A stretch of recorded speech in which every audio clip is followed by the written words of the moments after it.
ಅಮೃತಮಯ ಕಲಶ ಕಾವ್ಯಗಳ ಮೇಲೆ ರಾಜಮಲ್ ಪಾಂಡೆಯವರು ಬರೆದಿರುವ ಬಾಲಬೋಧಿ ನೀತಿಗೆ ಸ್ವಾಧ್ಯಾಯ ನಡೆದಿದೆ. ಮೋಕ್ಷ ಅಧಿಕಾರದ ಪ್ರಥಮ ಯುಗಲ ಕಲಶಿದೆ. ದ್ವಿಧಾ ಕೃತ್ಯ ಪ್ರಪಂಚದಲನಾತ್ ಬಂಧ ಪುರುಷೌ ನಯನ್ ಮೋಕ್ಷಂ ಸಾಕ್ಷಾತ್ ಪುರುಷಮುಪರಂ ವೈಕನಿಯತಂ ಇದಾನೀಮುನ್ನಚ್ಚ ಸಹಜ ಪರಮಾನಂದ ಸರಸಂ ಪರಂ ಪೂರ್ಣಂ ಜ್ಞಾನಂ ಸುತ ಸಕಲ ಕೃತ್ಯಂ ವಿಜಯತಿ. ಎರಡನೇ ಭಾವಾರ್ಥ. ಇಲ್ಲಿಂದ ಪ್ರಾರಂಭ ಮಾಡಿ ಸಕಲ ಕರ್ಮಕ್ಷಯ ಲಕ್ಷಣ ಮೋಕ್ಷದ ಸ್ವರೂಪವನ್ನು ನಿರೂಪಣೆ ಮಾಡಲಾಗುವುದು. ಮತ್ತೆ ಹೇಗಿದೆ? ಪರಂ ಉತ್ಕೃಷ್ಟವಿದೆ. ಮತ್ತೆ ಹೇಗಿದೆ? ಉಪಲಂಭೈಕ ನಿಯತಂ ಒಂದು ನಿಶ್ಚಯ ಸ್ವಭಾವಕ್ಕೆ ಪ್ರಾಪ್ತವಾಗಿದೆ. ಇಲ್ಲಿ ಯಾವುದು ಹೇಗಿದೆ? ಮತ್ತೆ ಹೇಗಿದೆ ಅಂಥೇಳಿ ಕೇಳಿದ್ರು. ಹೇಗಿದೆ ಅಂಥೇಳಿ ಕೇಳಿದ್ರು. ಯಾವುದು ಏನು ಹೇಗಿದೆ? ಮೋಕ್ಷ ಅಂದ್ರನು ಅಂತ ಜ್ಞಾನ ಪ್ರಕಟ. ಯಾವುದು ಜ್ಞಾನ ಶುದ್ಧ ರೂಪದಿಂದ ಪರಿಣಾಮ ಮಾಡ್ತಾ ಇದೆ ಅಲ್ಲ, ಅದು ಆಗಿದೆ. ಅರ್ಥಾತ್ ಮೋಕ್ಷ ಆಗಿದೆ, ಉತ್ಕೃಷ್ಟ ಇದೆ ಅಲ್ಲ, ಸಂದೇಹನೇ ಇಲ್ಲ.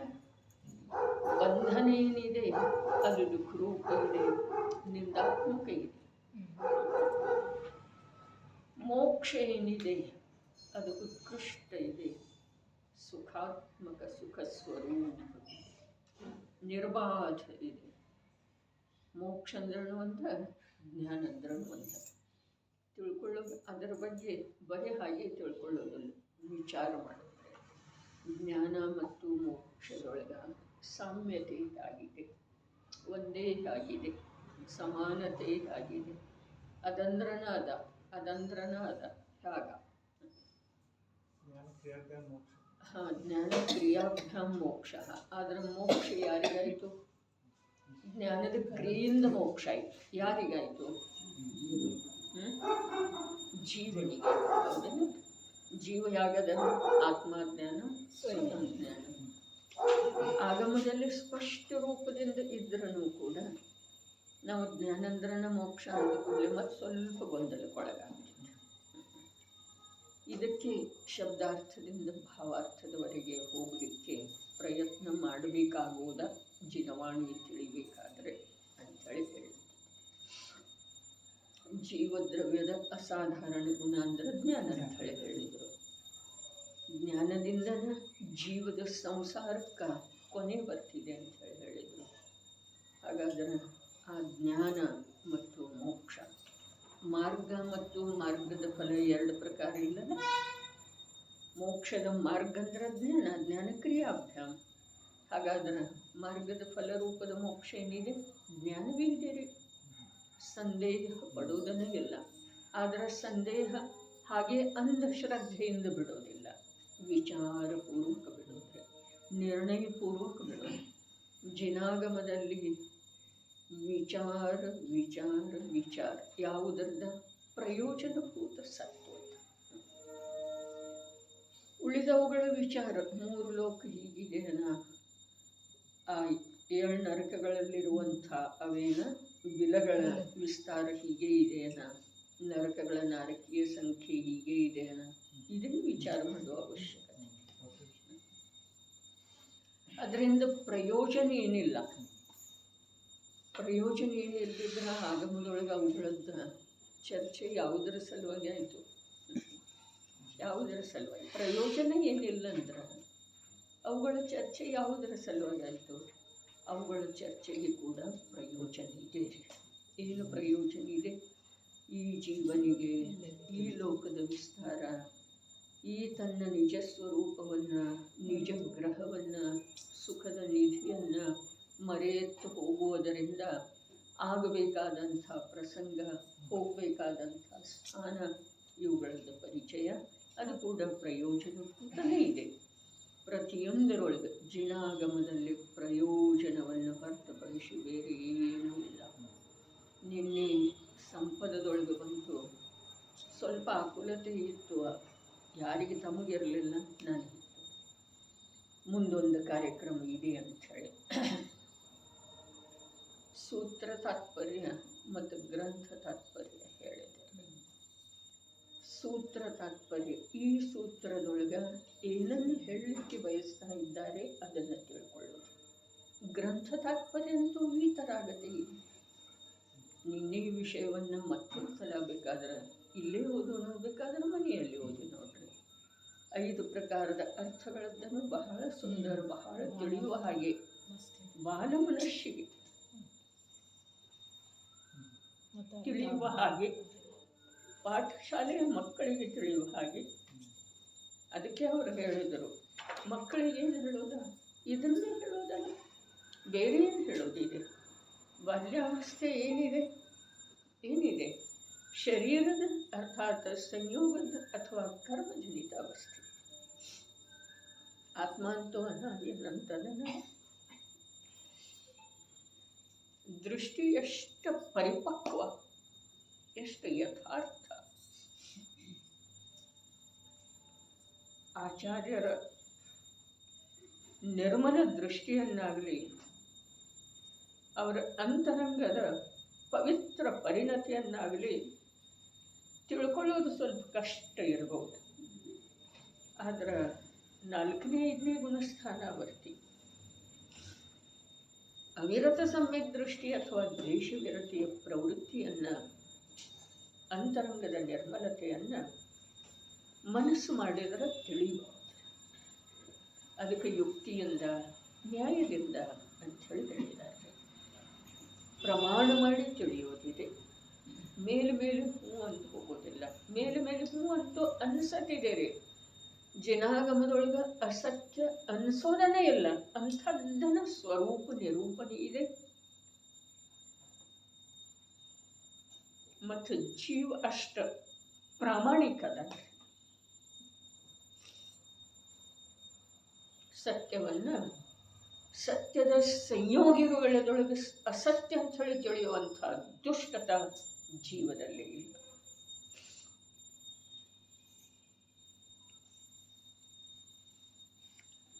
ಪ್ರತಿಯೊಂದು ಅನುಯೋಗದ ಪ್ರತಿಯೊಂದು ಗ್ರಂಥದ ತಾತ್ಪರ್ಯ ವೀತರಾಗುತ್ತೆ. ಮತ್ತು ಸೂತ್ರ ತಾತ್ಪರ್ಯ ತನ್ನ ವರ್ತಮಾನದಲ್ಲಿ ಜ್ಞಾನದ ನಿರ್ಮಲತೆಯನ್ನು ಸಾಧಿಸುವ ರೂಪದ ಪ್ರಯೋಜನ. ಬಹಳ ಅಮೂಲ್ಯ ನಿಧಿ ಇದೆ ರೀ. ಏನು ಸಂಪದ.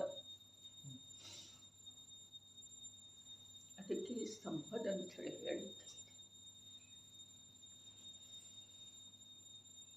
ನೋಡೋಣ ಏನಿದೆ ಯೋಗ ಹಾಗೆ.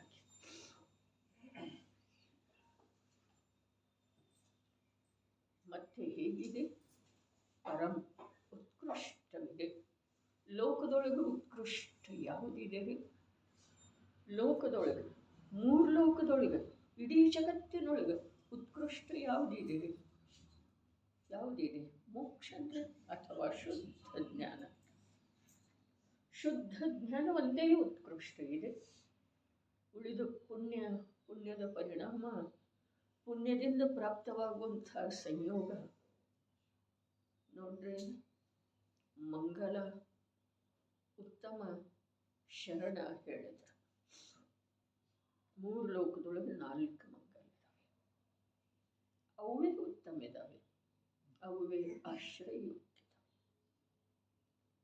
ಆದ್ರೆ ಆ ಮಂಗಲದ ಮೂಲಕ ಮಂಗಲಮಯ ಮಾರ್ಗದ ಸಂಕೇತ ಸಿಗ್ತಿದೆ. ಮಂಗಲ ಸ್ವಯಂ ಆಗುವುದಿಲ್ಲ. ತಿಳಿತಾ ಇದೆ? ಆ ಮಂಗಲದ ಮೂಲಕ ಮಂಗಲಮಯ ಮಾರ್ಗದ ಸಂಕೇತ ಸಿಗ್ತಿದೆ, ಸ್ವಯಂ ಮಂಗಲ ಆಗುವುದಿಲ್ಲ. ಆ ಉತ್ತಮದ ಮೂಲಕ ಪರಮೋತ್ತಮ ಪದಾರ್ಥದ ಪರಿಚಯ ಆಗಲಿಕ್ಕೆ ನಿಮಿತ್ತ ಆಗ್ತಿದೆ. ಅದರಿಂದ ಸ್ವಯಂ ಉತ್ತಮ ಆಗುವುದಿಲ್ಲ. ಆ ಉತ್ತಮದ ಆಶ್ರಯದಿಂದ ಉತ್ತಮ. ಆ ನಾಲ್ಕರ ಆಶ್ರಯ ತಗೊಳ್ಳುವುದರಿಂದ ಈ ಜೀವನಿಗೆ ಪರಮಾಶ್ರಯದಾತೃ ಯಾವ ನಿಜ ಶುದ್ಧಾತ್ಮ ಒಳಗದನೋ ಅವನ ಪರಿಚಯ ಮಾಡಿಕೊಳ್ಳಿಕ್ಕೆ ಅವಕಾಶ ಇದೆ. ಅವನಾಶ್ರಯನ ತಗೊಳ್ಳೋದಿದೆ ಅನ್ನುವಂಥ ಒಂದು ಪ್ರಯೋಜನಭೂತ ರಹಸ್ಯ ತಿಳಿದು ಬರ್ತಿದೆ. ಅವರನ್ನೇ ಆಶ್ರಯ ಅಂಥೇಳಿ ತಿಳ್ಕೊಂಡ್ರೆ, ಅವರನ್ನೇ ಉತ್ತಮ ಅಂಥೇಳಿ ತಿಳ್ಕೊಂಡ್ರೆ, ಅವರನ್ನೇ ಮಂಗಲ ಅಂಥೇಳಿ ತಿಳ್ಕೊಂಡ್ರೆ ಲಾಭ ಏನಿದೆ? ಸಂಸಾರದ ಲಾಭ. ಪುಣ್ಯಬಂಧ ಆಗ್ತಿದೆ. ನಮ್ಮ ಭಾಷೆಯೊಳಗೆ ಹೇಳಿದರೆ ಪುಣ್ಯಬಂಧ ಆಗ್ತಿದೆ. ವಾಸ್ತವದಲ್ಲಿ ನೋಡಿದರೆ ಸಂಸಾರ. ಪುಣ್ಯ ಎಷ್ಟು ಬಾರಿ ಮಾಡಿಲ್ಲ ಈ ಜೀವ? ಅನಂತವಾಗಿ. ಪುಣ್ಯದ ಫಲವನ್ನು ಎಷ್ಟು ಬಾರಿ ಭೋಗಿಸಿಲ್ಲ? ಆ ಪುಣ್ಯ ಫಲದ ಉಪಭೋಗದ ಫಲಸ್ವರೂಪವಾಗಿ ಪಾಪದೊಳಗೆ ಎಷ್ಟು ಕಾಲ ಉಳಿದಿಲ್ಲ? ಅನಾನುಕೂಲತೆಯೊಳಗೆ, ದುಃಖದೊಳಗೆ ಎಷ್ಟು ಕಾಲ ಉಳಿದಿಲ್ಲ? ಬಹಳ ಕಠಿಣ ಇದೆ. ಸಂಯೋಗ, ಜಡಚೇತನಗಳ ಸಂಯೋಗ ಕ್ಷಣ ಕ್ಷಣಕ್ಕೆ ಕಷಾಯ ಉತ್ಪನ್ನ ಮಾಡುವಂಥದ್ದು. ಒಂದು ಸ್ವಭಾವ ಆ ಕಷಾಯದ ಉಪಶಮ ಮಾಡುವಂಥದ್ದು. ಕಷಾಯದ ಉಪಶಮ ಮಾಡುವಂಥದ್ದು ಮಾತ್ರ ಅಲ್ಲ, ಕಷಾಯವನ್ನು ತೆಗೆದು ಹಾಕಿ ಬಿಡುವಂಥದ್ದಿದೆ, ಅಭಾವ ಮಾಡುವಂಥದ್ದಿದೆ. ಏನು? ಒಂದು ಜ್ಞಾನ, ಅರೆ ಜ್ಞಾನ, ಒಂದು ಮೋಕ್ಷ. ಮೋಕ್ಷ ಅಂದರೆ ಜ್ಞಾನ ಅಂದರೆ, ಮೋಕ್ಷ ಅಂದರೆ ಏನು? ಬಿಡುಗಡೆ ಹೊಂದೋದು. ಯಾವುದರಿಂದ? ಸಂಯೋಗದ ಕಡೆ ನೋಡುವುದರಿಂದ ಬಿಡುಗಡೆ, ಸಂಯೋಗದ ಆಶ್ರಯ ಮಾಡುವುದರಿಂದ ಬಿಡುಗಡೆ ಭಿನ್ನ ಆಗೋದು. ಅಲ್ಲಿ ತಾವು ಸುಲಭ ಇದೆ, ಕಠಿಣ ಇದೆ, ಮಹಾ ಕಠಿಣ ಇದೆ, ಮಹಾ ಕಠಿಣ ಇದೆ. ಕ್ಷಣ ಕ್ಷಣಕ್ಕೆ ಪಲಾಯನ ಮಾಡಿದರೆ ಎಲ್ಲೇನಿಲ್ಲ, ಯುದ್ಧ ಜಯಿಸಬೇಕಂತಂದ್ರೆ ಆಗೋದಿಲ್ಲ.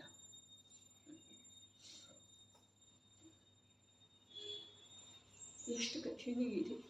ಸಂಯೋಗದ ಕಡೆಯಿಂದ ಈ ಜೀವಕ್ಕೆ ಒಂದಿಷ್ಟು ನಿರಾಕುಲತೆ ಆಗೋದ ಯಾವ ಕಾಲದಲ್ಲೂ ಸಾಧ್ಯ ಇಲ್ಲ. ನನಗನ್ನಿಸೋ ಮಟ್ಟಿಗೆ ತೀರ್ಥಂಕರಂಥ ಮಹಾಪುರುಷರಿಗೆ ಕೂಡ ಆಗಿಲ್ಲದ ಅಂಥೇಳಿನ ಸಂಯೋಗವನ್ನು ಬಿಟ್ಟು ಹೋಗ್ತಾರೆ.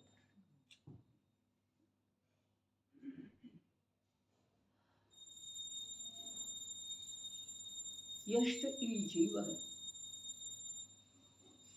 ಸಂಯೋಗದಿಂದ ಭಿನ್ನತೆಯನ್ನು ನಂಬಬೇಕಂತಾನೋ ಅಷ್ಟು ಸಂಯೋಗದ ಜೊತೆಗೆ ಏಕಾಗುವಂಥ ದುರ್ಬಲತೆ ಇವನದ್ದು ಉದಿಸಿ ಬರ್ತಿದೆ. ಇವನದ್ದು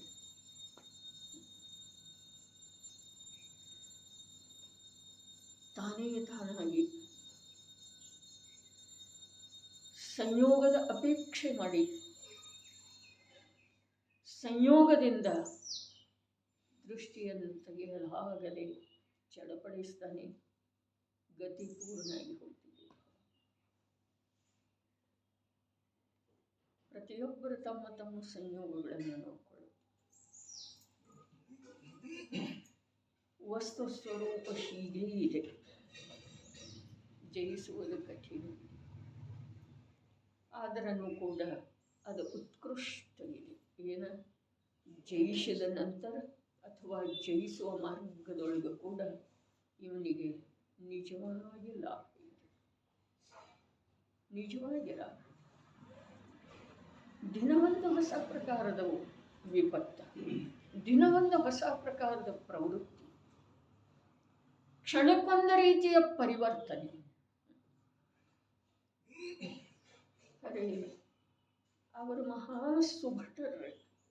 ಯಾರ 4ನೇ 5ನೇ ಗುಣಸ್ಥಾನವನ್ನು ಉಲ್ಲಂಘನೆ ಮಾಡಿ ಜನದೀಕ್ಷೆ ಅಂಗೀಕಾರ ಮಾಡಿದ್ರಲ್ಲ, ಮಹಾಸುಭಟ, ಮಹಾಸುಭಟ.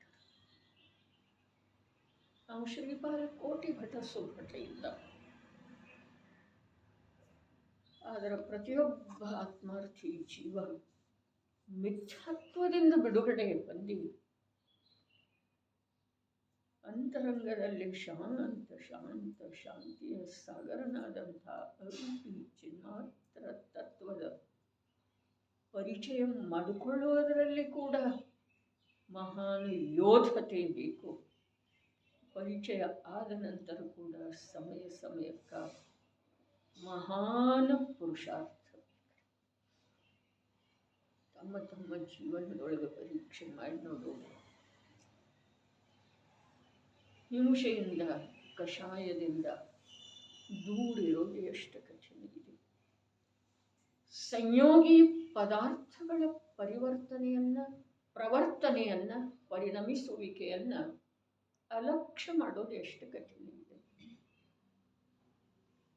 ಪ್ರತಿಯೊಬ್ಬರು ತಮ್ಮ ತಮ್ಮಲ್ಲಿ ಸಂಯೋಗಿ ಪದಾರ್ಥ, ಅದು ಜೀವ ಇರಲಿ ಅಥವಾ ಅಜೀವ ಇರಲಿ, ತತ್ವದ ಅಭ್ಯಾಸದ ನಂತರ ಕೂಡ ಅವುಗಳ ಕಡೆಗಿನ ಲಕ್ಷ್ಯವನ್ನು ಬಿಟ್ಟುಕೊಡುವುದ ಎಷ್ಟು ಕಷ್ಟ ಇದೆ. ಅದರ ಸಲುವಾಗಿನ ಯಾವನೋ ವಿರಳ ಜೀವ ಸಂಸಾರ ಮಾರ್ಗದಿಂದ ಭಿನ್ನಾಗಿ ಮೋಕ್ಷ ಮಾರ್ಗ. ಕ್ರಿಕೆಟ್ದೊಳಗೆ ಇರ್ತಾವಲ್ಲ, 20 ಟೀಮ್ ಇರ್ತವೆ, 50 ಟೀಮ್ ಇರ್ತವೆ. ಕೊನೆಗೆ ವಿಜಯಿ ಆಗೋದು ಒಂದೇ ಟೀಮ್ ಅಲ್ಲ, 2 ಬರೋ ಫೈನಲ್.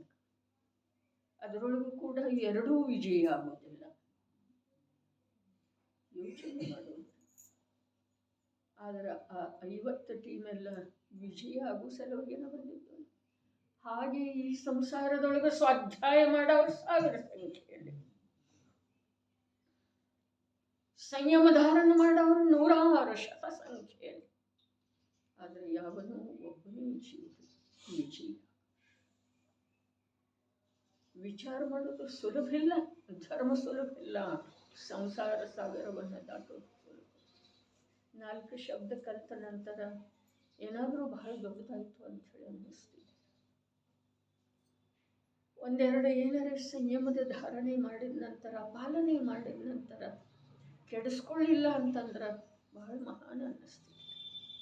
ಉಪವಾಸ ಇರ್ತೇವೆ, ಅದರ ಅಭಕ್ಷದ ಸೇವನೆ ಮಾಡುವುದು, ಶೋಧಿಸದೇ ಇರುವಂಥ ಜಲದ ಉಪಯೋಗ ಮಾಡಿ ಆಹಾರ ನಿರ್ಮಾಣ ಮಾಡಿದ್ದಾರೆ ಅಂತ ಹೇಳಿ ಗೊತ್ತಾದ್ರೆ ಮಾಡಬಹುದೇನ್ರಿ ಊಟನ?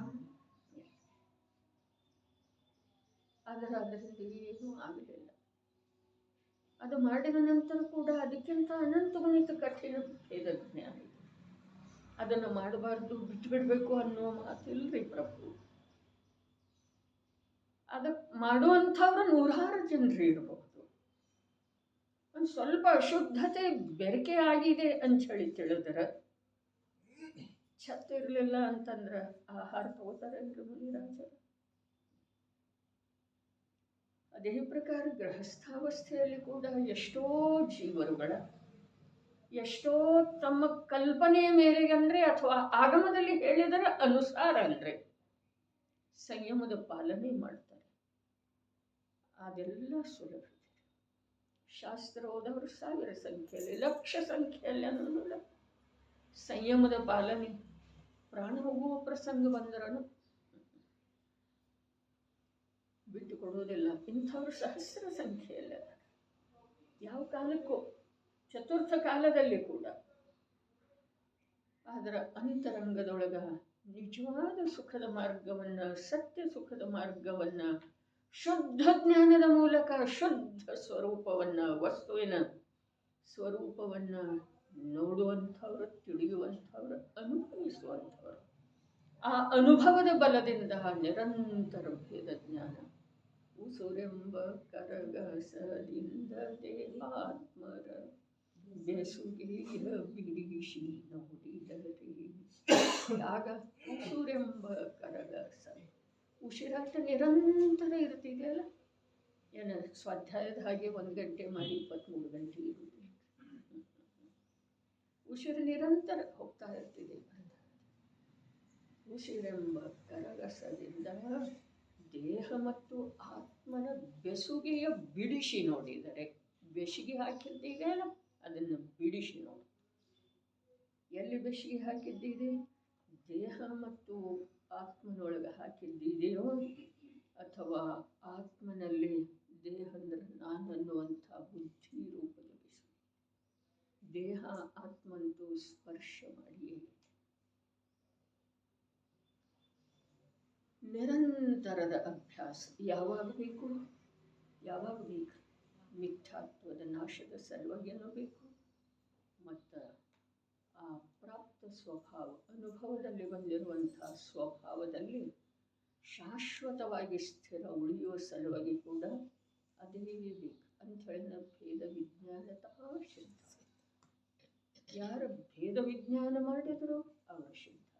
ಯಾವಾಗ ಮಾಡಿದ್ರು? ಒಂದು ಸಲ, 2 ಸಲ, ಎಷ್ಟು ಸಲ ಮಾಡಿದ್ರು ಭೇದ ಜ್ಞಾನ? ನಿರಂತರ. ಉಸಿರೆಂಬ ಕರಗಸ ಅಂತ ಹೇಳಿದಲ್ಲ ಹಾಗೆ ಭೇದ ಜ್ಞಾನ ಸತತ. ಕಟ್ಟಿಗೆಯನ್ನು, ಕಾಷ್ಠವನ್ನು ಇಬ್ಬಾಗ ಮಾಡಬೇಕಾದ್ರೆ ನಿರಂತರ ಎಳಿಬೇಕಲ್ಲ ಕರಗಸವನ್ನು. ಅದು ಆಗ್ತಿದೆ, ಆದ್ರೆ ಎಷ್ಟೊತ್ತು ಮಾಡೋದಪ್ಪ ಅಂಥೇಳಿ ಅಂದ್ರೆ ಎಲ್ಲಿಯವರೆಗೆ ಮಾಡೋದ? 2 ಭಾಗ ಆಗುವವರೆಗೆ ಮಾಡೋದ. ಕರಗಸವನ್ನು ಎಲ್ಲಿಯವರೆಗೆ ಎಳೆಯೋದು? ಪ್ರತ್ಯಕ್ಷ 2 ಭಾಗ ಆಗುವವರೆಗೆ. ಅದೇ ಪ್ರಕಾರ ಭೇದಜ್ಞಾನ ಎಲ್ಲಿಯವರೆಗೆ? ಪ್ರತ್ಯಕ್ಷ ದೇಹ ಶಾಶ್ವತವಾಗಿ ಬಿಟ್ಟು ಹೋಗುವವರೆಗೆ. ಶಾಶ್ವತವಾಗಿ. ಈಗಂತೂ ಈ ಸಂಯೋಗ ರೂಪದ ದೇಹ ಒಂದು ದಿವಸ ಬಿಟ್ಟು ಹೋಗೋದಿದೆ ರೀ, ಆದರೆ ಅದು ಶಾಶ್ವತವಾಗಿ ಬಿಟ್ಟು ಹೋಗಲಿಲ್ಲ. 2, 3 ಅಥವಾ 4 ಸಮಯದೊಳಗೆ ಇನ್ನೊಂದು ದೇಹ. ಕಠಿಣ ಮಾತು ಇದೆ, ಏನು? ಜಯಿಸೋದು. ಇಲ್ಲಿ ಪರಂ ಯಾವುದು ಉತ್ಕೃಷ್ಟ ಇದೆ ಅದು ಸುಲಭ ಇರೋದೇನ್ರಿ? ಯಾವುದು ಶ್ರೇಷ್ಠ ಇದೆ, ಪರಮೋತ್ಕೃಷ್ಟವಿದೆ, ಅದು ಸುಲಭ ಇರೋದೇನು? ಸುಲಭ ಅಂದರೆ ಯಾವುದರ ಸಲುವಾಗಿ? ಪರದ ಮೂಲಕ ಪ್ರಾಪ್ತವಾಗುವಂತಹ ಸುಖದಲ್ಲಿ ಅಂತೂ ಅನೇಕ ಪ್ರಕಾರದ ವಿಘ್ನ ಇದ್ದಾವೆ. ಆದ್ರೆ ಇದು ಸ್ವಯಂ ತನ್ನಲ್ಲೇ ತಾನೇ ಪಡ್ಕೊಳ್ಳೋದಿದೆ ಅಂಥೇಳಿ ಸುಲಭ ಅಂದರು. ಆದ್ರೆ ತನ್ನಲ್ಲೇ ತಾನೇ ಪಡ್ಕೊಳ್ಳೋದರದ ಈ ಜೀವಕ ಅಭ್ಯಾಸನೇ ಇಲ್ಲ. ಅದಕ್ಕೆ ಕುಂದು ದೇವೇನು ಹೇಳಿದ್ರು? ಶ್ರುತ ಪರಿಚಿತ ಅನುಭೂತ. ಯಾವುದು? ವರಭೋಗವಂತದ ಕತೆ ಶ್ರುತ ಪರಿಚಿತಾನುಭೂತವಿದೆ. ಪರದಿ ಭಿನ್ನವಾದ ಏಕತ್ವದ ಉಪಲಬ್ಧಿ ಕೇವಲ ಸುಲಭವಾಗಿಲ್ಲ ತಾನೇ. ಯಾರು ಮಾಡಿದಾರೆ ಅವ್ರು ಹೇಳ್ತಾ ಇದ್ದಾರೆ. ಮಾಡಿದಾರೇನು ಮಾಡ್ತಾ ಇದ್ದಾರೆ? ಮಾಡಿದಾರೇನು ಮಾಡ್ತಾ ಇದ್ದಾರೆ? ಮಾಡ್ತಾ ಇದ್ದಾರೆ. ದಾಟಿಲ್ಲ ಅವ್ರು ಇನ್ನೂ ಶಾಶ್ವತವಾಗಿ ಇದರಿಂದ ಬಿಡುಗಡೆ ಹೊಂದಿಲ್ಲ. ಶ್ರದ್ಧಾಪೇಕ್ಷಾದಿಂದ, ಜ್ಞಾನದ ಅಪೇಕ್ಷಾದಿಂದ, ಸಮಯದ ಪರಿಣಾಮದ ಅಪೇಕ್ಷಾದಿಂದ,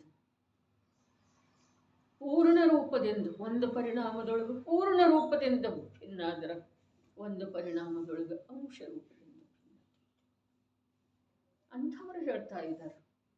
ಅವರು ನಿಜವಾಗಿ ಕುಂದು ದೇವ ಹೇಗಿದ್ರು? ಗೌತಮ ಗಣಧರ ಹಾಗೇನ, ಮಹಾವೀರ ಸ್ವಾಮಿ ಹಾಗೇನ ರೀ. ಅವರು ಹೇಳಿದ್ರು ಏನ? ಈ ದೇಹದಿಂದ ಭಿನ್ನತೆಯ ಅನುಭವ ಒಂದು ಕಠಿಣ. ಎಲ್ಲರೂ ಧಾರ್ಮಿಕೆಂತ ಲಕ್ಷಾಂತರ ಕೋಟ್ಯಾಂತರ ಸಂಖ್ಯೆ. ಧರ್ಮಾತ್ಮರು ಎಷ್ಟದಾರ? ಎಲ್ಲರೂ. ಪಡ್ಡಿಗೊಮ್ಮೆ ಬಸ್ತಿಗೆ ಹೋಗೋರು ಕೂಡ ಧಾರ್ಮಿಕನೇ. ಮಹಾವೀರ ಜಯಂತಿ ದಿವಸ ಏನೋ ಮಾಡುವಂಥವ್ರು ಧಾರ್ಮಿಕನೇ.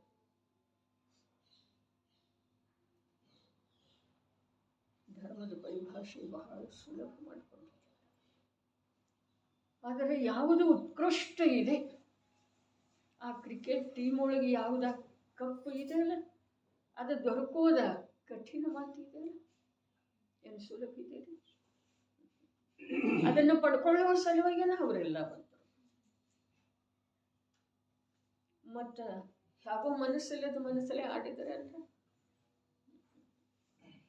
ಏನು ಬಂದೇವಲ್ಲ ದೇಶದ ಪ್ರತಿನಿಧಿತ್ವ ವಹಿಸಿ ಅಂಥೇಳಿ ಆಡ್ತಾರೆ. ಸಂಪೂರ್ಣ ವಿಶ್ವಾಸದಿಂದ. ಅದೇ ರೀತಿ ವ್ರತದಲ್ಲಿ ನಿಷ್ಠ ಈ ಜೀವ ಅನಂತ ಕಾಲದೊಳಗೆ ಅಸಂಖ್ಯ ಅನಂತ ಬಾರಿ ಮಾಡಿದ್ದಾನೆ ನಿಷ್ಠತೆ ವ್ರತದೊಳಗೆ. ಶಾಸ್ತ್ರದ ಮೇಲೆ ಶ್ರದ್ಧೆಯನ್ನು ಕೂಡ ಅದೇ ರೀತಿ ಮಾಡಿದ್ದಾನೆ. ಯಾವ ರೀತಿ? ಪರಿಪೂರ್ಣ ಸಮರ್ಪಣತೆ. ಆದರೆ ಒಂದಾಗಲಿಲ್ಲ, ಆತ್ಮನ ಅನುಭೂತಿಯಿಂದ ರಹಿತ. ಹೀಗಾಗುವುದರಿಂದ ನಾವು ಎಲ್ಲಿ ಹೋದ, ಆದರೆ ಎಲ್ಲೂ ಹೋಗಲಿಲ್ಲ, ಅಲ್ಲೇ ಉಳಿದ. ಎಲ್ಲಿ ಹೋದ? ಸ್ವರ್ಗಕ್ಕೆ ಹೋದಲ್ಲ, 9ನೇ ಗ್ರಹಿವೇಕಕ್ಕೆ ಹೋದಲ್ಲ, ಹೋದ, ಆದರೆ ಎಲ್ಲೂ ಹೋಗಲಿಲ್ಲ, ಅಲ್ಲೇ ಉಳಿದ. ಎಲ್ಲಿ ಉಳಿದ? ಸಂಸಾರದೊಳಗೆ. ಎಲ್ಲಿ ಹೋಗೋದು ಮುಖ್ಯ ಅಲ್ಲ, ಎಲ್ಲಿ ಹೋಗೋದು ಮುಖ್ಯ ಅಲ್ಲ. ಆದ್ರೆ ಯಾವುದು ಅಪರಿಚಿತ ಇದೆ, ಅನನುಭೂತ ಇದೆ, ತನ್ನದೇ ಇದೆ, ಕೊನೆಗೆ ತಾನೇ ಇದ್ದಾನೆ, ಅದರ ಪರಿಚಯ ಮಾಡಿಕೊಳ್ಳೋದು, ಅದರ ಅನುಭೂತಿ ಮಾಡೋದು, ಅದುವೇ ಆಗೋದು ಕಠಿಣ ಇದೆ. ಪರಂ ಮತ್ತೆ ಹೇಗಿದೆ ಅಂತ ಕೇಳಿದ ಮೇಲೆ ಪರಂ ಉತ್ಕೃಷ್ಟವಿದೆ. ಉಪಲಂಭೈಕ ಮತ್ತೆ ಹೇಗಿದೆ? ಉಪಲಂಭೈಕ ಉಪಲಂಭ ಏಕ ನಿಯತ. ಒಂದು ನಿಶ್ಚಯ ಸ್ವಭಾವಕ್ಕೆ ಪ್ರಾಪ್ತವಾಗಿದೆ. ಯಾವುದು ನಿಶ್ಚಯ ಸ್ವಭಾವಕ್ಕೆ ಪ್ರಾಪ್ತವಾಗಿದೆ? ಯಾವುದು? ಜ್ಞಾನ ಜೀವರಿ. ಜೀವ ಮೋಕ್ಷ ಪ್ರಾಪ್ತ ಆಗೋದು ಅಂತಂದ್ರೆ ಜೀವ ನಿಶ್ಚಯ ಸ್ವಭಾವಕ್ಕೆ ಪ್ರಾಪ್ತ. ಮೋಕ್ಷದ ಪ್ರಾಪ್ತಿಯಾಗೋದು ಅರ್ಥಾತ್ ಜೀವನಿಗೆ ನಿಶ್ಚಯದ ಸ್ವಭಾವ ಸಿಕ್ಕಿಬಿಡೋದು, ಪ್ರಾಪ್ತ ಆಗಿ ಬಿಡೋದು. ಇನ್ನು ಎಂದೂ ಕಳೆದು ಹೋಗುವುದಿಲ್ಲ, ಬಿಟ್ಟು ಹೋಗುವುದಿಲ್ಲ, ತಪ್ಪಿ ಹೋಗುವುದಿಲ್ಲ, ಜಾರಿ ಹೋಗುವುದಿಲ್ಲ, ಪತನ ಆಗುವುದಿಲ್ಲ, ದೃಷ್ಟಿಯೊಳಗಿಂದ ಮರೆಯಾಗುವುದಿಲ್ಲ. ದೃಷ್ಟಿಯೊಳಗಿಂದ ಮರೆಯಾಗುವುದಿಲ್ಲ. ಅದಕ್ಕೆ ಪ್ರಾಪ್ತಿ ಅಂತಾರೆ. ಎಷ್ಟು ಕಷ್ಟದಿಂದ ಪ್ರಾಪ್ತ ಆಗಿದೆ ಈ ಮನುಷ್ಯ ಭಾವ. ಇದು ಪ್ರಾಪ್ತ ಆಗಿದೆ ಅಂದರೆ ನಿಜವಾಗಿ ಪ್ರಾಪ್ತ ಆಗಿದೆ ಮನುಷ್ಯ ಭಾವ. ನಿಜವಾಗಿ ಪ್ರಾಪ್ತಿ ಯಾವಾಗ ಅನ್ನೋದ್ರೆ ಯಾವಾಗ ಸಾಕ್ಷಾತ್ ಅಶರೀರಿ ಆಗುವಂಥ ಸಮಯ ಪ್ರಕಟ ಆಗ್ತಿದೆ, ಬರ್ತಿದೆ, ಆವಾಗ ಈ ಮನುಷ್ಯ ಭಾವ ದುರ್ಲಭ ಅನ್ನೋದ ಅಥವಾ ಪ್ರಾಪ್ತ ಆಗಿದೆ, ಪ್ರಾಪ್ತ ಆಗಿತ್ತು ಅನ್ನೋದ್ರೆ ಅರ್ಥಾತ್ ಕೇವಲ ಜ್ಞಾನ ಪ್ರಾಪ್ತಿ ಯಾವ ಸಮಯದಲ್ಲಿ ಆಗ್ತಿದೆಯಲ್ಲ ಆವಾಗ ಈ ಜೀವನಿಗೆ ಮನುಷ್ಯ ಭವದ ಪ್ರಾಪ್ತಿ ಆಗಿದೆ ಅನ್ನೋದ್ರೆ ಸಕಲ ಪರಮಾತ್ಮ ಕಲ ಸಹಿತ ಏನದನವ ಪರಮಾತ್ಮ. ಸ್ವರ್ಗಕ್ಕೆ ಹೋಗೋದ, ನರಕಕ್ಕೆ ಹೋಗೋದ, ವಿಷಯ ಕಷಾಯದೊಳಗೆ ಒಂದಾಗೋದ, ಈರ್ಷೆ ಅಭಿಮಾನ ಮಾಡೋದ, ಏನಿಲ್ಲ. ಏನು ಯಾರ ಹತ್ರ ಏನೂ ಇಲ್ಲಲ್ಲ ಅವ್ರ ಅಭಿಮಾನ ಮಾಡ್ತಾರೆ. ಅರ್ಹಂತರೇ ಎಷ್ಟು ಅಭಿಮಾನ ಮಾಡ್ತಾ ಇರೋ ಹಾಗೆ ಕಾಣಿಸ್ತಿದ್ದೀರಿ. ಮತ್ತೆ ಏನೂ ಇಲ್ಲಲ್ಲ ಅವ್ರು ನಡೆಯೋ ರೀತಿ ನೋಡ್ರಿ. ನೋಡಿ ಆಶ್ಚರ್ಯ ಆಗ್ತಿದೆ ನಿಜವಾಗಿ. ಎಷ್ಟು ಈ ಜೀವ ಅಹಂಕಾರದ ಅಟ್ಟಹಾಸದೊಳಗೆ ಬೆಂದು ಹೋಗ್ತಾ ಇದೆ ಅಲ್ಲ ಅನ್ನಿಸ್ತಿದೆ. ನೋಡಿದ್ರೆ ತಿಳಿದು ಬರ್ತಿದೆ ಕೆಲವು ಜೀವನಗಳ ಪ್ರವೃತ್ತಿ.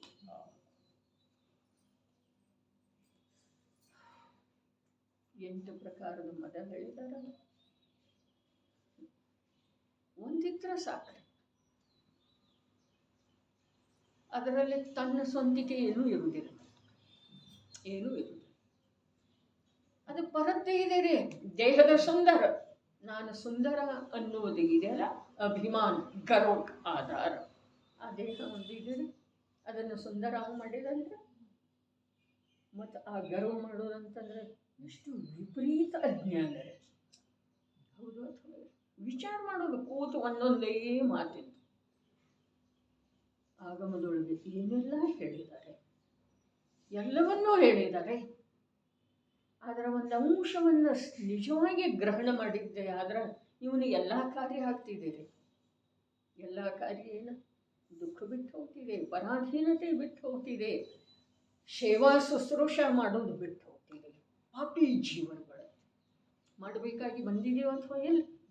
ಆದರೆ ಅನ್ನಿಸ್ತಿದೆ ಇಲ್ಲ, ಕರ್ತವ್ಯ ಅನ್ನಿಸ್ತಿದೆ. ಕರ್ತವ್ಯ ಏನು ಹೇಳಿದ್ರು ನಿಯಮ ಸಾರದೊಳಗೆ ಸಮ್ಯಕ್ ದರ್ಶನ ಚಾರಿತ್ರವೇ. ಇಲ್ಲೇನು ಹೇಳು? ಒಂದು ನಿಶ್ಚಯ ಸ್ವಭಾವಕ್ಕೆ ಪ್ರಾಪ್ತವಾಗಿದೆ. ಸ್ವಭಾವದ ಪ್ರಾಪ್ತಿಯಾಗಿದೆ ಅಲ್ರಿ, ಸ್ವಭಾವದ ಪ್ರಾಪ್ತಿಯಾಗಿದೆ ಅಲ್ಲ, ಸ್ವಭಾವಕ್ಕೆ ಪ್ರಾಪ್ತ ಆಗಿದೆ. ಅಂದ್ರೆ ಏನು? ಎರಡು ಒಂದೇ ಅಲ್ಲ.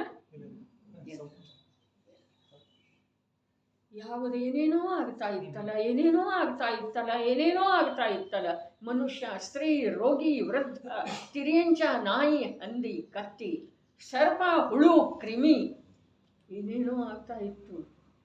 ಅದು ಏನಾಯ್ತ್ರಿ? ಶುದ್ಧ ಜೀವ ಮುಕ್ತ. ಅದೆಲ್ಲದರಿಂದ ಮುಕ್ತ ಆಯಿತು, ಜೀವ ಆಯ್ತ್ರಿ. ಯಾವುದಾಗ್ತಾ ಇತ್ತು ಅದೆಲ್ಲ? ನಾಯಿ, ಹಂದಿ, ಕತ್ತಿ, ಇರುವಿ, ನೊಣ, ಕ್ರಿಮಿ ಯಾವುದಾಗ್ತಾ ಇತ್ತು? ಜೀವನ ಆಗ್ತಾ ಇತ್ತರಲ್ಲೇ, ಜೀವನ ಆಗ್ತಾ ಇತ್ತು. ಈಗ ಅದುವೇ ಏನಾಯಿತು? ನಿಶ್ಚಯ ಸ್ವಭಾವಕ್ಕೆ ಪ್ರಾಪ್ತ. ಅದಕ್ಕೆ ನಿಶ್ಚಯ ಸ್ವಭಾವದ ಪ್ರಾಪ್ತಿ ಆಯಿತು. ಹೀಗೆ ಮಾತಿಲ್ಲ.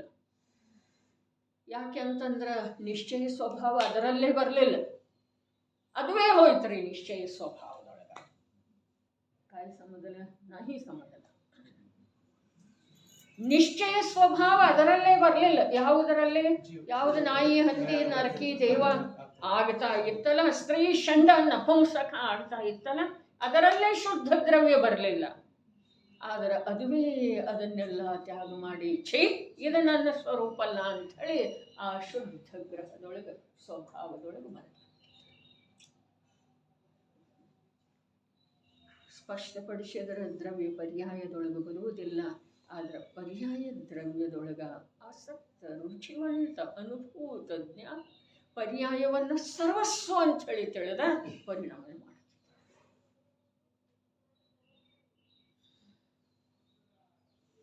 ಒಂದು ನಿಶ್ಚಯ ಸ್ವಭಾವಕ್ಕೆ ಪ್ರಾಪ್ತವಾಗಿದೆ. ಇನ್ನೇನಾಗಬೇಕಾಗಿಲ್ಲ ಅದಕ್ಕೆ, ಇನ್ನೇನೂ ಆಗಬೇಕಾಗಿಲ್ಲ. ಏನಾಗಬೇಕಾಗಿಲ್ಲ ಅಂದ್ರೆ ಬೇರೆ ಬೇರೆ ರೂಪನೂ ಆಗುವುದಿಲ್ಲ, ಬೇರೆ ಯಾವ ಸಾಧನೆ ಮಾಡಬೇಕಾದದ್ದನ್ನು ಉಳಿಯಲಿಲ್ಲ. ಕೃತ್ಯತೆ ಕೇವಲ ಜ್ಞಾನ, ಸಮಸ್ತ ಕರ್ಮಗಳಿಂದ ರಹಿತ ಅವಸ್ಥೆ. ರಹಿತ ಅವಸ್ಥೆ ಅಂದರೆ ಅದಂತೂ ರಹಿತ ಅವಸ್ಥೆ ತಿಳಿದೇ ತಿಳಿತಿದೆ ಎಲ್ಲರಿಗೂ, ಮೋಕ್ಷದ ಅವಸ್ಥೆ.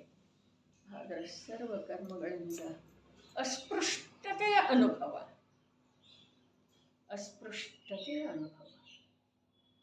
ರಸ ಗುಣ ಇಲ್ಲ ಅವನಲ್ಲಿ. ಅರಸ ಓದಿದ್ರಲ್ಲ, ಓದಿದ್ರೆ ಎಷ್ಟು ಆನಂದ. ಏನು ಟೀಕಾರೆ ಅಮೃತ ಚಂದ್ರಾಚಾರ್ಯರಿಗೆ ಎಷ್ಟು ಬಾರಿ ನತಮಸ್ತಕ ಆಗೋದ, ಎಷ್ಟು ಬಾರಿ. ಅಷ್ಟೇ ಅಂತ ಅಷ್ಟೇ ಹೇಳಿ ಮುಗಿದ್ಬಿಟ್ಟು ನೀವು ಅರಸಿಲ್ಲ ಅಂತ ಎಲ್ಲ ಕಡೆ ಬಂದ್ಬಿಟ್ಟು. ಅದರ ವಿವರಣೆ ಎಷ್ಟು ನೀಡಿದರೆ ದ್ರವ್ಯದೊಳಗಿಲ್ಲ, ಗುಣ ಇಲ್ಲ, ಪರ್ಯಾಯದೊಳಗೆ ಆ ಪ್ರಕಾರದಲ್ಲಿ. ಅದಕ್ಕೆ ಸಮಯ ಸಾರ ಬೇಜೋಡ್ ಇದೆ. ಅದರ ಸರಿ ಸಮಯ ಯಾವುದೂ ಇಲ್ಲ. ಯಾರ ಜೀವನದೊಳಗ ಸಮಯ ಸಾರ ಮುಖ್ಯ ಆಗಿದೆಯೋ, ಯಾರ ಜೀವನದೊಳಗ ಸಮಯ ಸಾರದ ರಹಸ್ಯ ತಿಳಿದು ಬಂದಿದೆಯೋ, ಯಾರ ಜೀವನದೊಳಗ ಆ ಸಮಯ ಸಾರದ ಆ ಸಾಂಕೇತಿಕ ವಸ್ತು ಶುದ್ಧಾತ್ಮನ ಮಹಿಮೆ ಬಂದಿದೆಯೋ, ಅವರ ಜೀವನವೇ ಧನ್ಯ. ಸಮಯ ಸಾರ ಅಂತ ಹೇಳಿ ಹೇಳುವವರ, ಸಮಯ ಸಾರದ ವಾಚನ ಮಾಡುವಂಥವರ ಬಹಳ ಜೀವ. ಅದು ಕೂಡ ಮಹಾಭಾಗ್ಯದ ಮಾತಿದೆ ರೀ. ಸ್ಪರ್ಶ ಮಾಡೋದು ಕೂಡ ಏನೇನೆಲ್ಲ ಸ್ಪರ್ಶ ಮಾಡ್ತಿದೆ ಈ ಹಸ್ತಯುಗಲ. ಅಂಥ ಆ ದ್ರವ್ಯ ಶ್ರುತವನ್ನು ಕೂಡ ಸ್ಪರ್ಶ ಮಾಡುವುದು ಮಹಾನ್ ಭಾಗ್ಯ. ಅದರ ವಿಷಯ ಭಾವಗ್ರಾಹಿಯಾಗೋದ ಇದು ಅದಕ್ಕಿಂತಲೂ ಭಾಗ್ಯ. ಇಷ್ಟು ವರ್ಷಗಳಿಂದ ನಾವು ಜನವಾಣಿಯ ಸಂಯೋಗದೊಳಗೆ ಬಂದಿದ್ದೇವೆ. ಇನ್ನು ಸಮಯ ಸಾರವನ್ನು ಗಟ್ಟಿಯಾಗಿ ಹಿಡ್ಕೊಂಡು ಮುಖ್ಯ ಆಹಾರ ಸಾರಿಲ್ದಿದ್ರೆ ನಡೀತಿದೆ, ಪಲ್ಯ ಒಂದೇ ಇದ್ರೆ ಆಗ್ತಿದೆ, ಅದು ಇಲ್ದಿದ್ರೆ ನಡೀತಿದೆ, ಚಟ್ನಿ ಪುಡಿ ಇದ್ರೆ ಸಾಕು, ಅದು ಇಲ್ದಿದ್ರೆ ನಡೀತಿದೆ, ಉಪ್ಪಿನಕಾಯಿ ಇದ್ರೆ ಸಾಕು, ಅದು ಇಲ್ದಿದ್ರೆ ನಡೀತಿದೆ. ಆದ್ರೆ ಒಂದು ತುತ್ತು ಅನ್ನ ಇಲ್ದಿದ್ರೆ ನಡೀತಿದೆ ಅಂತ. ಹಾಗೆ ಸಮಯ ಸಾಕು. ನಮ್ಮ ಜೀವನದೊಳಗೆ ಹಾಗಿದೆ. ನಿನ್ನೆ ಹೇಳಿದ್ದಿದೆ, ನಮ್ಮ ಜೀವನ ಇಷ್ಟಿದೆ, ಎಷ್ಟಿದೆ ಇನ್ನ ಅನ್ನೋ ಮಾತೆಲ್ಲ. ನಮ್ಮ ಜೀವನ ಆರಂಭ ಮಾಡೋದಿದೆ. ಯಾಕೆ? ಅನಂತ ಕಾಲ ಇರೋದಿದೆ ಅಲ್ಲ ನಮಗೆ. ಈ ಬಟ್ಟೆ ಬದಲಾದ್ರೆ ಆಗಲಿಲ್ಲ, ಈಗಂತೂ 24 ಗಂಟೆಯೊಳಗೆ ಹಾಗೆ ಆಗ್ತಿದೆ. ಮತ್ತು ಇದೇನಿದೆ ಬಟ್ಟೆ, ದೇಹ ರೂಪದ ಬಟ್ಟೆ, ಇದ ಆಯುವಿನ ಸಂಯೋಗ ಇದ್ದ ನಂತರ ಇರ್ತಿದೆ, ಅದು ಪೂರ್ಣ ಆಯಿತು ಅಂತಂದ್ರೆ ಬದಲಾಗ್ತಿದ್ದಾರೆ. ಆದರೆ ಆತ್ಮನಾದ ನಾನು ಯಾವಾಗಲೂ ಇರೋದಿದೆಯಲ್ಲ. ಹಾಗಾದರೆ ಇರೋದಿದ್ರೆ ಹೇಗಿರೋದಿದೆ? ಏನು ಮಾಡ್ತಾ ಇರೋದಿದೆ?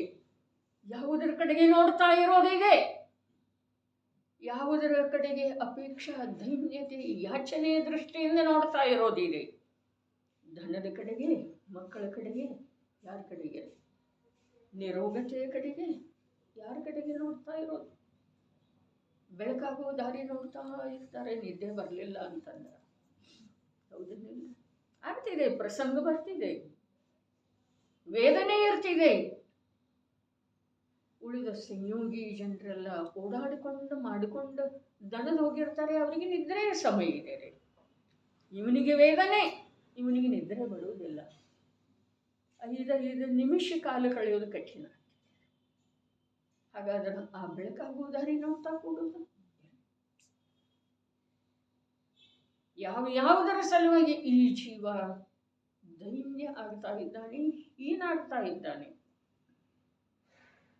ಇಲ್ಲಿ ಹೇಳಿದ್ರೆ ಪರಂ ಉತ್ಕೃಷ್ಟ ಇದೆ, ಮತ್ತೆ ಹಾಗೆ ಇದೆ, ಮತ್ತೆ ಹಾಗೆ ಇದೆ. ಒಂದು ನಿಶ್ಚಯ ಸ್ವಭಾವಕ್ಕೆ ಪ್ರಾಪ್ತವಾಗಿದೆ.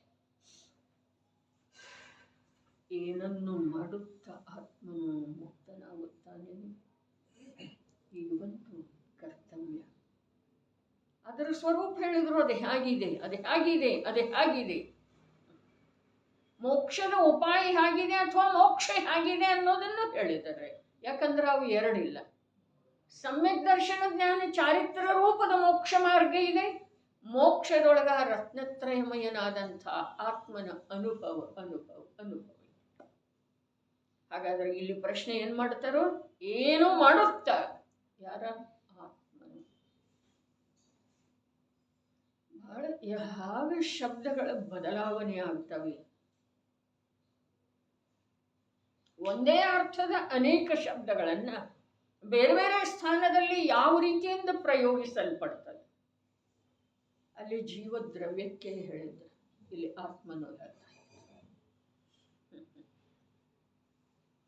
ಏನು ಮಾಡುತ್ತಾ ಆತ್ಮನು ಮುಕ್ತನಾಗುತ್ತಾನೆ. ಜೀವದ್ರವ್ಯ ಅಂದಿಲ್ಲ. ಯಾಕೆ? ಯಾಕಂದಿಲ್ರಿ? ಜೀವಂದ್ರೆ ಎಲ್ಲಾ ಜೀವಗಳು ಬಂದವು.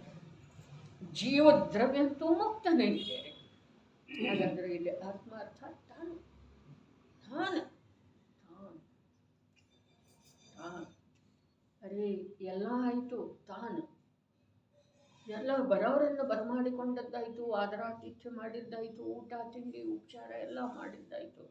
ಕೊನೆಗೆ ತಾನು ತನಗೂ ಊಟ ಅನ್ನೋದು ಬೇಕಲ್ಲ, ತನಗೂ ವಿಶ್ರಾಂತಿ ಅನ್ನೋದು ಬೇಕಲ್ಲ. ಏನು ಬೇಡ್ರಿ? ಎಲ್ಲರಿಗೂ ಮಾಡಿತು ಕಾಳಜಿಪೂರ್ವಕರೇ. ಆದರೆ ತಾನು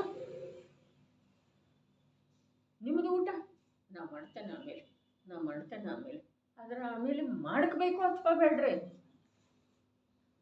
ಹಾಗೆ ಜೀವ ದ್ರವ್ಯದ ಸ್ವರೂಪ ತಿಳಿದಾಯಿತು, ಜೀವಗಳ ಸ್ವರೂಪ ತಿಳಿದಾಯಿತು. ಈಗ ಆತ್ಮ ನನಗೆ ಮೋಕ್ಷ ಆಗ ಪರಮ ಸ್ವಾರ್ಥರೇ ಇಲ್ಲಿ ವಿಶ್ವವನ್ನು ತಿಳಿಯೋದು, ಪುದ್ಗಲವನ್ನು ತಿಳಿಯೋದು, ಜೀವರುಗಳನ್ನು ತಿಳಿಯೋದು, ಸಂಯೋಗಿ ಜೀವರುಗಳನ್ನು ತಿಳಿಯೋದು, ಅವರವರ ಮಾರ್ಗ ತಿಳಿಯೋದು. ಕೊನೆಗೆ ತನ್ನ ಮಾರ್ಗದೊಳಗೆ ತಾನು ಬರೋದಿದೆ. ಏನು ಬರೀ ಅದನ್ನ ಮಾಡ್ತಾ ಕೂಡೋದ್ರಿ? ಆಗಮದೊಳಗೆ ಸಪ್ತ ತತ್ವದ ಚರ್ಚೆ, ಸಪ್ತ ತತ್ವದ ವಿಚಾರಣೆ ಎಷ್ಟು ಮಾಡ್ತಾ ಕೂಡೋದ್ರಿ?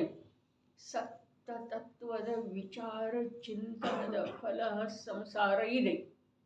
ಸಪ್ತ ತತ್ವದ ವಿಚಾರ ಮಾಡಿ ಪಡಿಬೇಕಾದಂಥ ಸ್ವಭಾವ ಜೀವ ತತ್ವದ ಕಡೆಗೆ ಶ್ರದ್ಧೆ, ಜ್ಞಾನ ಮೊದಲಾದವುಗಳು ಉತ್ಪನ್ನ ಆಗುವುದಿಲ್ಲ.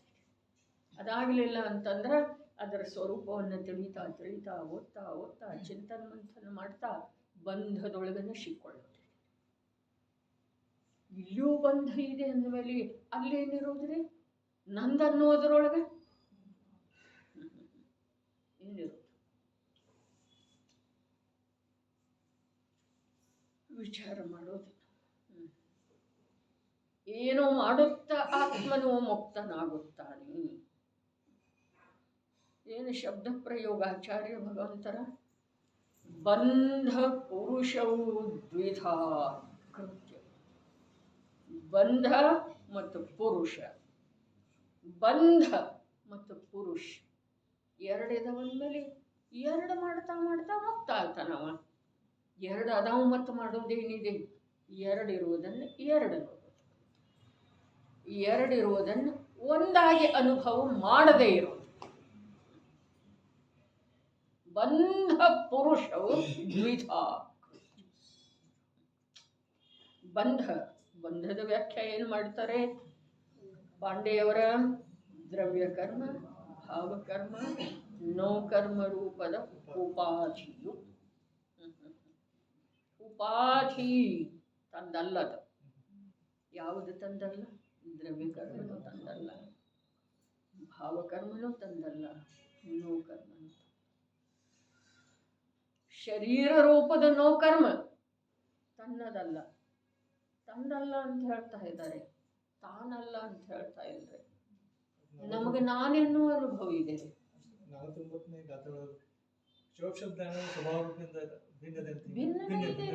ಕ್ಷಯೋಕ್ಷಮ ಜ್ಞಾನ ಜೀವದ ಸ್ವಭಾವ ಜ್ಞಾನದಿಂದ ಭಿನ್ನ ಇದೆ. ಅದಕ್ಕೆ ಒಳಗೆ ಇಳಿಕಬೇಕ್ರಿ. ಒಳಪಕ್ಕು ನೋಡೆ ಭಾರತ ಅಂಥೇಳಿ ನಾಗಚಂದ್ರ ಹೇಳ್ತಾರೆ. ಭಾರತ ಮಹಾಭಾರತದ ಕಥೆ. ಒಳಪಕ್ಕು ನೋಡೆ, ಮೇಲಿಂದ ನೋಡ್ಬೇಡ್ನಿ. ರಾಗದ್ವೇಷ ಆಗ್ತಿದೆ ನಿನಗೆ. ಕೌರವರ ಪಾಂಡವರದ ಯುದ್ಧ, ಅವರ ಜೀವನ ನೋಡಿದರೆ ನಿನಗೆ ರಾಗದ್ವೇಷ ಆಗ್ತಿದೆ. ಒಳಪಕ್ಕು ನೋಡೆ. ಎಲ್ಲಿ ಒಳಗ? ಆ ಕಥೆಯೊಳಗೆ, ತನ್ನೊಳಗ್ರಿ. ಎಲ್ಲಿ ಯಾವುದು ನೋಡೋದಿದ್ರೂ ತನ್ನಲ್ಲೇ ಒಕ್ಕ ನೋಡೋದಿದೆ. ಮೂರು ಲೋಕ ಮೂರು ಕಾಲವನ್ನು ಸರ್ವಜ್ಞ ಪ್ರಭು ಹೇಗೆ ನೋಡ್ತಾರೆ? ತನ್ನೊಳಗೆ ಇದ್ದುಕೊಂಡೇನ ಹೊಕ್ಕರೆ. ಹೊಕ್ಕಂದ್ರೆ ಒಳಗೆ ಪ್ರವೇಶ ಮಾಡೋದ್ರಿ. ಹುದಿಗೂ ಮನು ಪ್ರೇಕ್ಷೆ, ಹುದಿಗೂ ಅದರೊಳಗೆ ಕೂತು ಹೋಗೋದ್ರಿ. ಭವ್ಯಾಮೃತಕಾರ ಹೇಳ್ತಾರೆ, ಹುದಿಗೂ ಅದರೊಳಗೆ ಕೂತು ಹೋಗೋದ್ರೆ, ಕೂತು ಹೋಗೋದು, ಒಂದಾಗಿ ಹೋಗೋದು, ಪ್ರವೇಶ ಮಾಡೋದು, ಒಳಗೆ ಒಂದಾಗಿ ಹೋಗೋದು. ಆರು ದ್ರವ್ಯಗಳ ವಿಶ್ವವೆಂಬ ಗ್ರಹದೊಳಗೆ ಹಾಗಿದ್ದಾವೆ ಅನ್ನೋದು ಹೇಳಿದರೆ ದೃಷ್ಟಾಂತ. ಒಂದು ನೀರಿನ ಬಟ್ಲೆ ಇದೆ, ನೀರು ತುಂಬಿದ್ದ. ಒಂದು ಬೂದಿ ತುಂಬಿದ್ದ ಇದೆ. ಒಂದು ಸಣ್ಣ ಸಣ್ಣ ಸಣ್ಣ ಸಣ್ಣ ಪಿನ್ನುಗಳಿದ್ದಾವೆ. ಅವು ಪಿನ್ ಇರ್ತಾವಲ್ಲ, ಮೊದಲು ಹೀಗೆ ಹಾಕ್ತಿದ್ರ ಮಳೆ ಹಾಗೆ. ಅವು ಮೂರು ಒಂದರೊಳಗನೆ ಬರ್ತಾವ್ರೆ. ಆ ನೀರಿನೊಳಗೆ ಸ್ವಲ್ಪ ಸ್ವಲ್ಪ ಹಾಕ್ತಾ ಇದ್ರೆ ಆ ನೀರು ಸ್ವಲ್ಪ ಕೂಡ ಹೊರಗೆ ಬರೋದಿಲ್ಲ, ಬೂದಿ ಎಲ್ಲ ಹಿಡಿತಿದೆ. ಹಾಕಿ ನೋಡಬೇಕು. ಅದೇ ಪ್ರಕಾರ ಆ ಪಿನ್ನುಗಳೆಲ್ಲ ಅದರಲ್ಲೇ. ಒಂದು ಕಣ್ಣನೂ ಬೂದಿ ಹೊರಗೆ ಬರೋದಿಲ್ಲ, ಒಂದು ಬಿಂದುನೂ ನೀರು ಹೊರಗೆ. ಕೃಷ್ಣ. ಇದಕ್ಕೆ ಅವಗಾಹನ ಶಕ್ತಿ ಅಂತ. ಹಾಗೆ ನೀರಿನೊಳಗೆ ಯಾವ ಪ್ರಕಾರ ಬೂದಿ ಅವಗಾಹನ ಪಡೀತು, ಸಕ್ಕರೆ ಲವಣ ಅಂತ ಹೇಳಿ ಹೇಳೋಣ ನಾವು.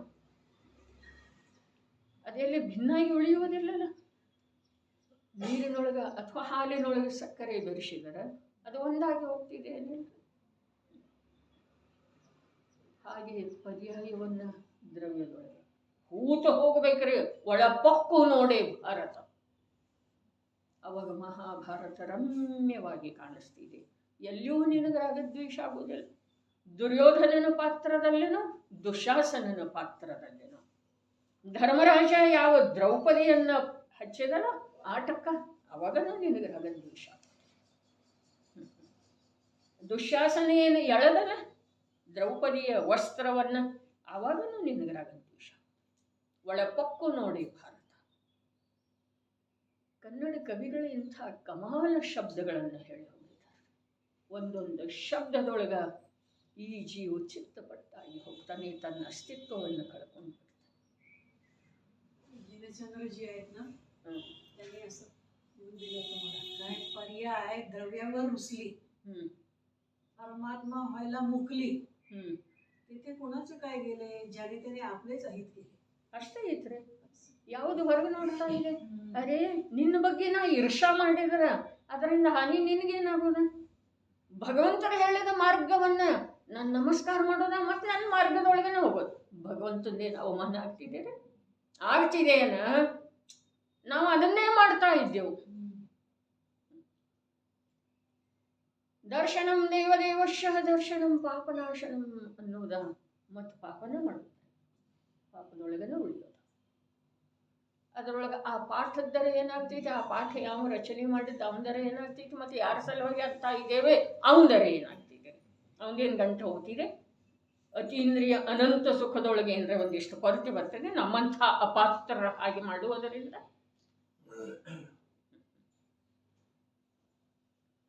ಪ್ರಗಟ ರೂಪದಿಂದ ನೀ ಹೇಗೆ ಹೇಳ್ತೀಯಲ್ಲ, ನಾನು ಹೀಗೆ ಮಾಡ್ತೇನೆ ಅನ್ನುವ ರೀತಿಯಿಂದ ವರ್ತನೆ ಮಾಡುವಂಥ ಜೀವರುಗಳ ಕುರಿತು ಅದೇ ರೀತಿಯ ವರ್ತನೆ ನಮ್ಮಲ್ಲಿ ಇದೇ ರೀ. ನಮ್ಮನ್ನು ಕುರಿತು ಆ ಭಾವಲಿಂಗಿ ಸಂತರುಗಳಿಗೆ ಇದೇ ರೀತಿ ಕರುಣೆ ಬರ್ತಿದೆ. ಯಾರ್ದೇನಾಯಿತು ಹೇಳಿದ್ರಲ್ಲ, ಪರಮಾತ್ಮ ಆಗೋದಿತ್ತದ ಅವನ ಕಡೆಗೆ ನೋಡ್ತಿದ್ದರೆ ಪರ್ಯಾಯ ದ್ರವ್ಯದ ಕಡೆಗೆ ನೋಡ್ತಿದ್ರೆ ಬೇರೆ ಏನಿಲ್ಲ, ದೇವಾಗೋದಿಲ್ಲ, ನರಕಿ ಅಂತೂ ಆಗೋದನೇ ಇಲ್ಲ, ಪರಮಾತ್ಮ ಆಗ್ತಿತ್ತು. ನೋಡಲಿಲ್ಲ, ಹೊರಗೆ ಭಗವಂತನ ಕಡೆ ನೋಡಿದ ಅಂಥೇಳಿ ಸ್ವರ್ಗಕ್ಕೆ ಹೋದ, ಭೋಗದ ಕಡೆ ನೋಡಿದ ಅಂತ ನರಕಕ್ಕೆ ಹೋದ. ಅಲ್ಲಿ ಯಾರ್ದಾಯ್ತು? ಯಾವ ನೋಡಿದ ಅಂತಾಯ್ತು, ಪರ್ಯಾಯ ಇದ್ದಾಯ್ತು. ಏನೂ ಇಲ್ಲ, ಬಸ್ ನನ್ನಲ್ಲೇ ನಾನು ಮಹಿಮಾವಂತಾಗೋದಿದೆ, ಶ್ರದ್ಧಾವಂತಾಗೋದಿದೆ, ಜ್ಞಾನವಂತಾಗೋದಿದೆ, ಸುಖಿಯಾಗೋದಿದೆ ನನ್ನಲ್ಲೇ. ನಾನು ಸುಖಿಯಾಗೋದಿದ್ರೆ ನನ್ನಲ್ಲೇ ನೋಡ್ಬೇಕು, ನನ್ನೊಳಗೆ ಉಳಿಬೇಕು. ನಾನು ಹೊರಗೆ ನೋಡಿದ್ದೆ ಆದ್ರೆ ಅಮ್ಮ ಹೇಳಿದ ಮಾತು ನಿಜವಾಗಿ ಭಾಳ ಕೆಟ್ಟ ಅನ್ನಿಸ್ತಿತ್ತು. ಹೊರಗೆ ಹೋದ್ರೆ ಹೊಲಿಗೆರೆ ಅಂತ ಹೇಳಿ, ಹೊಲಿಗೇರಿ ಅಂದ್ರೆ ಆ ಪಾಪ ಎಂಥದ್ದಿದೆ, ಹೊಲಿಗೇರಿಯೊಳಗಿಡುವಂಥದ್ದನೇ ಇದೆ ಅಲ್ಲ, ಅಸ್ಪೃಶ್ಯನೇ ಇದೆ ಅಲ್ಲ. ಹೊಲಿಗೇರಿ ಅಸ್ಪೃಶ್ಯನೇ, ಅಸ್ಪೃಶ್ಯನೇ ಕಠಿಣ ಬಹಳ ಇದೆ. ಆದ್ರೆ ಮಾಡಿದ್ರೆ ಬಹಳ ಸುಲಭ ಇದೆ. ಮಾಡಿದ್ರೆ ಅನ್ನೋದಕ್ಕಿಂತ ಬೇಕಾಗಬೇಕು, ತನಗೆ ಬೇಕಾಗಬೇಕು. ತನಗೆ ಯಾವುದು ಬೇಕಾಗಿದೆಯಲ್ಲ, ಧನ, ವಿದ್ಯೆ, ಕೀರ್ತಿ, ಅದರ ಸಲುವಾಗಿ ಏನೆಲ್ಲ ಪ್ರಯತ್ನ ಮಾಡ್ತಾನೇನಿಲ್ರಿ ಮನುಷ್ಯ, ಮಾಡ್ತಾನೇನಿಲ್ಲ. ಅರೆ ಆಚಾರ್ಯ ಭಗವಂತರು ಹೇಳಿದ್ರು, ಅಲ್ಲಿ ಹೋದರೆ ಮರಣ ಆಗ್ತಿದೆ ಅಂದರೆ ಅದನ್ನು ಲೆಕ್ಕಿಸುವುದಿಲ್ಲ. ಅಲ್ಲಿ ಹೋದರೆ ಮರಣ ಆಗ್ತಿದೆ, ಅವನದಾಯಿತು, ನಂದಾಗಬೇಕು, ಹೀಗೆ ನಿಯಮ ಇದೆ ಅಂತ ಹೇಳಿ ಹೋಗ್ತಾನೆ. ಆದರೆ ಇಲ್ಲಿ ಇವನಿಗೆ ಧೈರ್ಯನೇ ಆಗ್ತಾ ಇಲ್ಲ. ತಾನೇ ಮೂರು ಲೋಕದ ಅಧಿಪತಿ, ಸುಖದ ಸಾಗರ ಇದ್ದೇನೆ ಅಂಥೇಳಿ ಸ್ವೀಕಾರ ಮಾಡುವ ಧೈರ್ಯ ಒಂದಾಗ್ತಾ ಇಲ್ಲ. ಉಳಿದದ್ದೆಲ್ಲ ಆಗ್ತಾ ಇದೆ. ಕುಡಿದು ನೋಡು, ಈ ಔಷಧ ಕುಡಿಯೋದರಿಂದ ಬೇಕಾದ್ರೆ ಮರಣ ಆಗ್ತಿದೆ, ಬೇಕಾದ್ರೆ ನಿನ್ನ ರೋಗ ಸಂಪೂರ್ಣ ಗುಣ ಆಗ್ತಿದೆ ಅಂಥೇಳಿ. ಸಂಪೂರ್ಣ ಗುಣ ಆಗ್ತಿದೆ ನಿನ್ನ ರೋಗ, ಇಲ್ಲ ಮರಣ ಆಗ್ತಿದೆ. ಅದರೊಳಗೆ ಎರಡೂ ಉಪಯೋಗನೇ ಇದಾವೆ ನೆಲ್ರ ಆ ಔಷಧದೊಳಗೆ.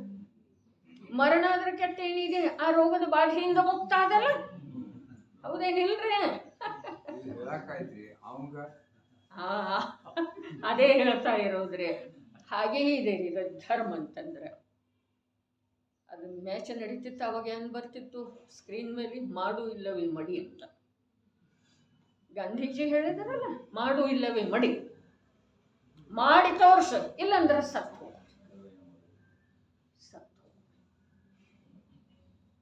ಜೀವಂತ ಇದ್ದರೆ ಏನು ಮಾಡೋರ ದೇವ್ರೇನು? ಏನು ಮಾಡೋರು? ಪಾಪದ ಗಂಟೆ ದೊಡ್ಡದು ಮಾಡೋರಲ್ಲ.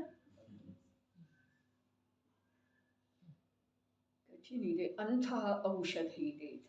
ಧೈರ್ಯದಿಂದ ಯಾವ ಗ್ರಹಣ ಮಾಡ್ತಾನೋ ಅವನು ಪೂರ್ಣ ನಿರೋಗಿ, ಶಾಶ್ವತವಾಗಿ ಅವ್ಯಾಬಾಧ ಸುಖಿ. ಯಾವ ಮಾಡಲಿ ಬೇಡ್ರಿ, ಮಾಡಲಿ ಬೇಡ, ಮಾಡೋನು ನಾಳೆ ಮಾಡೋನು, ಆಮೇಲೆ ಮಾಡಿದರಾಯ್ತು. ಈಗಿದು ಕರ್ತವ್ಯ ಇದೆ, ಈಗಿದು ಮುಖ್ಯ ಇದೆ, ಈಗ ಮೊಮ್ಮಗ ದೊಡ್ಡವಾಗಬೇಕು. ಈ ಪ್ರಕಾರ ಮಾಡೋರಿಗೆ ಕೇಳ್ಕೊಂತ ಇರೋದು, ಓದ್ಕೊಂತ ಇರೋದು, ಎಷ್ಟು ಆಗ್ತಿದೆ ಅಷ್ಟು ಮಾಡೋದು. ಅಂದ್ರೆ ಏನಾಗ್ತಿದೆ ಮತ್ತು ಎಷ್ಟು ಆಗ್ತಿದೆ ರೀ? ಎಷ್ಟೂ ಆಗೋದಿಲ್ಲ. ಮಾಡಿದ ನಂತರ ಹಾಗೇ ಆಗ್ತಿದೆ, ಮಾಡದಿದ್ರೆ ಸ್ವಲ್ಪ ಕೂಡ ಆಗುತ್ತಿಲ್ಲ. ನಡೀತದೆ. ಏನು ಹೇಳಿದರು? ಬಂಧ ಪುರುಷವು ದ್ವಿಧಾ ಕೃತ್ಯವು. ಬಂಧದ ವ್ಯಾಖ್ಯೆ ಏನು ಮಾಡಿದ್ರು? ದ್ರವ್ಯಕರ್ಮ, ಭಾವಕರ್ಮ, ನೋಕರ್ಮ ರೂಪದ ಉಪಾಧಿ ಹೇಳಿದರ್ರಿ. ಕರ್ಮ ಹೇಳಿಲ್ರಿ ಸುಧಾರಾಯ್. ಉಪಾಧಿ ಜೀವದ್ದ ಇದೆ, ಕರ್ಮದ್ದ ಇದೆ ರೀ. ಜೀವದ ದ್ರವ್ಯ ಕರ್ಮದಿಂದ ಬಾಧೆಗೊಳಗಾಗ್ತಾ ಇದ್ದಾರೆ, ನೋಕರ್ಮದಿಂದ ಬಾಧೆಗೊಳಗಾಗ್ತಾ ಇದ್ದಾರೆ, ಹರ್ಷ ಮನ್ನಿಸ್ತಾ ಇದ್ದಾರೆ. ಯಾರ್ರಿ? ನೋಕರ್ಮದಿಂದ ಜೀವ. ಆ ಹರ್ಷ ಏನಿದೆ? ಉಪಾಧಿ ಇದೆ. ಉಪಾಧಿಯು ದ್ರವ್ಯಕರ್ಮ, ಭಾವಕರ್ಮ, ನೋಕರ್ಮ ರೂಪದ ಉಪಾಧಿಯು ಮತ್ತು ಪುರುಷವು ಶುದ್ಧ ಜೀವ ದ್ರವ್ಯ. ಪುರುಷ ಅಂತಂದ್ರೆ ಏನು? ಶುದ್ಧ ಜೀವ. ಪುರುಷ ಪುತ್ರನ ಉತ್ಪತ್ತಿ ಯಾವ ಮಾಡ್ತಾನೋ ಪುರುಷಗಂದ್ರೆ. ಹಾಗೆ ಶುದ್ಧ ಜೀವದ್ರವ್ಯ ಏನು ಉತ್ಪನ್ನ ಮಾಡ್ತಿದ್ದೀರಿ? ನಿರಾಕುಲ ಶಾಂತಿ, ಅತೀಂದ್ರಿಯ ಸುಖ. ಮೋಕ್ಷದ ಫಲ ಏನು ಹೇಳಿದ್ರು? ಅತೀಂದ್ರಿಯ ಸುಖ. ಪುರುಷವು ಶುದ್ಧ ಜೀವದ್ರವ್ಯ ಇವುಗಳನ್ನು ದ್ವಿಧಾಕೃತ್ಯ. ಸರ್ವಬಂಧವು ಹೇಯವಿದೆ, ಶುದ್ಧ ಜೀವವು ಉಪಾದೇಯವಿದೆ ಎಂಬ ಭೇದ ಜ್ಞಾನ ರೂಪದ ಪ್ರತೀತಿಯನ್ನು ಉತ್ಪನ್ನ ಮಾಡಿಕೊಂಡು. ದ್ವಿಧಾಕೃತ್ಯ ಅಂತಂದ್ರೆ ಏನು? ಸರ್ವಬಂಧವೂ ಹೇಯವಿದೆ. ಸರ್ವಬಂಧ ಅಂತಂದ್ರೆ ಏನು? ದ್ರವ್ಯಕರ್ಮಕ್ಕೆ ಸಂಬಂಧಿಸಿದ ಉಪಾಧಿ, ಭಾವಕರ್ಮಕ್ಕೆ ಸಂಬಂಧಿಸಿದ ಉಪಾಧಿ, ನೋಕರ್ಮಕ್ಕೆ ಸಂಬಂಧಿಸಿದ ಉಪಾಧಿ, ಅದೆಲ್ಲವೂ ಏನಿದೆ? ಹೇಗಿದೆ. ಶುದ್ಧ ಜೀವದ್ರವ್ಯ ಉಪಾಧಿ. ಈ ಪ್ರಕಾರ ದ್ವಿಧಾಕೃತ್ಯ ಭೇದ ಭೇದ ಭೇದ ಭೇದ ಭೇದ ಜ್ಞಾನ ರೂಪದ ಪ್ರತೀತಿಯನ್ನು ಉತ್ಪನ್ನ ಮಾಡಿಕೊಂಡು ಏನಾಗ್ತಾನೆ? ಆತ್ಮನು